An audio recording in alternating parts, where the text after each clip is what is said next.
We're going to get started with the talk here in just a moment now that we've got the projector issues figured out. A couple announcements. Nathan Voss, if you're in here.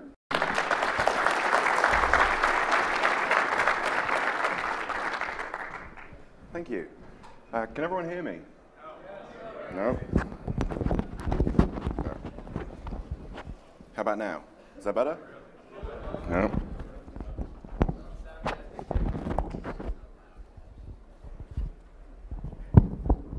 How about now? Excellent. Okay, so before I get started, how many people here saw the presentation that Carsten and I gave at CCC in Berlin? Oh, that's good. Not too many people, because this is a completely different presentation. So, all right. So, what are we going to be talking about? Essentially, the talk that we gave at CCC was primarily focused on the A51 Rainbow tables. This talk is going to be a much more comprehensive overview of GSM security. I'm going to explain some of the overview of some of the architecture of GSM, some of the crypto that lives in it, and as I'm explaining it, I'm going to explain some of the flaws in GSM as we go through. So I'm also going to be releasing a live CD called OpenBootTS. This is essentially a GSM base station in a box. It has lots of neat capabilities. And I've actually got a virtual machine that's running the OpenBootTS code now. So if you want to connect to my GSM base station here, feel free. You'll need a quad band phone, because I'm running in the ISM band here. I've also got no antennas connected, so people at the back of the room probably won't even be able to see the BTS. But feel free to do a scan for it, connect to it. You'll need to, when you connect to it, it'll send you a little text message saying, please reply with your phone number. If you reply with your 10-digit phone number, it'll authorize you onto Asterisk. And I've got voice over IP backhaul, so you can try making calls. And just generally feel free to play with it. It's right there. You have my word that there's nothing malicious going on with it. It's just a demonstration of functionality. Where's the source code? SourceForge. You got me. I turned off my phone. Yeah, I mean, seriously, how often do people ask you to make calls during their presentation? Okay, so starting from the top, let's talk about some of the basic identifiers in GSM. The first and most obvious that most people know about is the IMEI, the International Mobile Equipment Identifier. This is a number that identifies a handset. It's relatively easy to change your IMEI, and it's completely illegal to do so. You can actually buy cell phones that will change their IMEI on every call. So quite why you'd want one, I don't know. But the idea of an IMEI is that if the phone gets stolen, you can report it to your network operator, and they'll disable the phone, which is why it's illegal to change it, because you can then use stolen phones. The IMSI is the subscriber identifier. It's kind of a secret, kind of not a secret. We'll come back to what that means. The point of an IMSI is that it identifies a billing account. So that is your T-Mobile or your AT&T subscriber identifier stored in your SIM card. The TIMSI is a temporary mobile subscriber identity.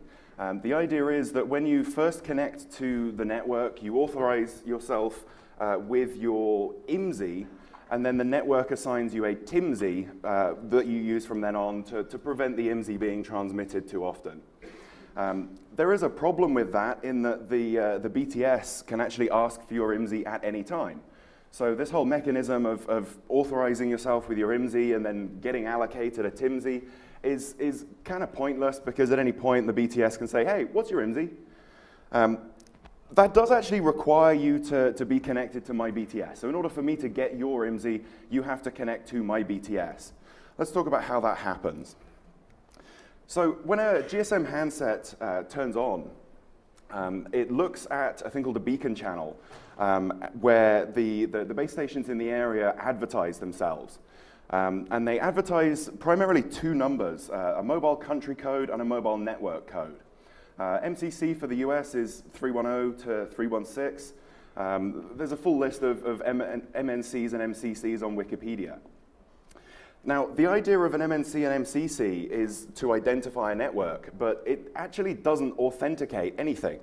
So if I configured my BTS here with an MNC MCC of 310-260, instead of everyone in the room having to scan for my BTS and look for it and manually connect to it, anyone who's on T-Mobile would just go, hey, there's a T-Mobile base station here. Nice strong signal, I'll connect to that. It's really that simple. It's that dumb. You 2 3-digit numbers, which are publicly listed on Wikipedia, you type these into your base station and all of the handsets in the area connect to you. It's really that stupid. If you claim it, they will come. They really will. The handsets will just connect to whichever tower in the area claims the right MNC MCC and has the strongest signal. So this particular attack is a very well-known attack. It's called an IMSI catcher, largely because the first thing that happens when you connect to my BTS is my BTS will request your IMSI, which I shouldn't ever see, so it's an IMSI catcher. How do you actually build an IMSI catcher like this? Well, it's not tremendously difficult. You start out with a USRP. That gives you your radio hardware. Software called OpenBTS provides the GSM stack, and then Asterisk to connect all of the GSM interface calls to voice over IP backhaul. The standard clock on the USRP runs at 64 megahertz, and it's actually got too much clock drift in it to be useful in GSM. It's accurate to about 20 parts per million, and the GSM spec requires the clock to be accurate to less than half a part per million. So that's 500 hertz of accuracy at 900 megahertz. That's how stable GSM clocks have to be. So you have to modify your USRP with a high stability clock, or handsets won't be able to camp to it. It's a relatively easy soldering job. All the parts are publicly available. The software side is not tremendously difficult. It's standard GNU build chains, configure, make, install. The only real difficulty with it is library versions. OpenBTS has various components that have to be compiled separately, and they can be very picky about libraries. So once you've got your software all installed, you pick your MNC and your MCC, you find an open channel. Sorry, ARFCON in GSM. For some reason, ETSI, the organization that writes the specifications for GSM, they don't like using the same terminology as the rest of the world. So in GSM, you don't have channels. You have ARFCNs. Don't ask me why. It's just the way that they do it. So you pick a free channel, you set your MNC and MCC, and you wait. That's all there is to it, running an IMSI catcher. If you want to actually capture calls, then you'd probably want to run Wireshark on your IP backhaul, because it has a built-in SIP analyzer, so you can just say, hey, show me all the voice over IP calls. It's pretty slick. So OpenBTS, if the thought of compiling OpenBTS from source is just too much for you, then this is what's going to help you out. The idea of OpenBTS is it's a set of scripts for Debian Live that produce a bootable CD image. So the idea is it's you download the tarball, and you run the first stage, and it will download GNU Radio and OpenBTS and various libraries, and it will set up an environment on your hard drive for producing an ISO image. Once you've done that preparatory stage, you can actually make modifications to that image before you burn it. You get a full file system. You even get chrooted into it as part of the build process. And you can customize it any way that you like. So the image that I'm using here, I've preloaded it with my Asterisk configuration, with my OpenBTS configuration, with my SMS Manager configuration. I'm using VMware to run it at the moment, but you can use virtual consoles. I have an init tab that runs all the various components of the system on virtual consoles. It's pretty sophisticated. You can customize it to any level that you wish, any amount of configuration that you want to put in there. You can even generate different image types with it, so you don't necessarily need to commit it to an ISO for a bootable CD. You can just as easily burn it to a USB image that once you DD it onto a USB key, you've got a bootable USB key. You can produce PXE boot images with it, so you can boot your BTSs over the network. All of this, it's designed for all of this configuration to be done before you burn the ISO, so that when you put the ISO in the machine and you boot it up, it all comes straight up and it's all ready and working and there. So, quick demo of OpenBootTS. This is my virtual machine here. Let me just show you this. So you can see, well, maybe you can't see. One thing that's notably missing from my VM configuration here is a hard drive. So this virtual machine is booted from the CD. And then, okay. Okay, so my screen is too low resolution here, but I've got, this is Asterisk. So you'll see if people are making calls, authenticating to the network, you'll see all the Asterisk traffic scrolling past here. And then I've got the SMS queue manager, so all of the messages that are coming back and forth as people are registering, they're all going through here. And then the fun one is OpenBTS itself. And there's a whole bunch of people connected to the BTS at the moment. So these are the IMSIs of everyone that's connected to my cell right now.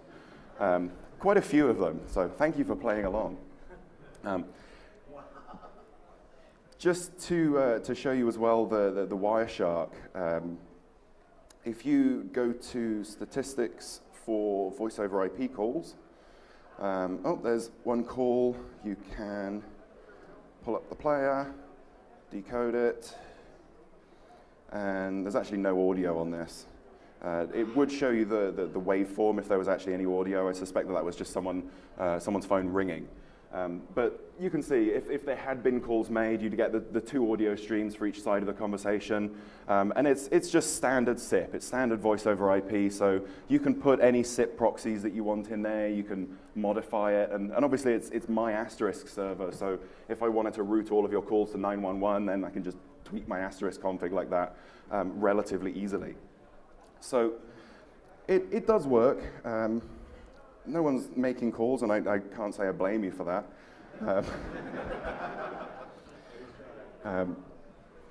But yeah, you can, yeah, so here you can see all of my Asterisk traffic scrolling by. Asterisk works as both the hardware location registry and the voice over IP connectivity in OpenBTS. So it'll authorize people onto the network as well as actually connecting their calls on the back end. So I'll leave that chaining away, and you can feel free to play with it. So the future for OpenBootTS, at the moment it's fairly bare bones. It's just OpenBTS. What I'd like to do once I can get my hands on some hardware is have it support OpenBSC as well, which is the other open source GSM stack. Instead of using the USRP though, it uses an actual micro BTS. So two very different packages. And what I'd like to eventually get OpenBootTS into is effectively a backtrack for GSM. There's a lot of different tools out there, a lot of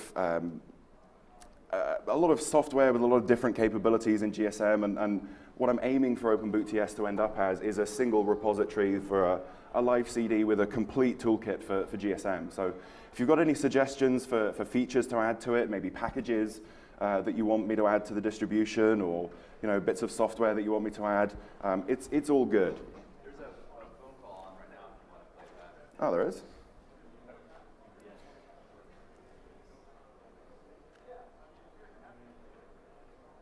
There we go. Oh, wrong button.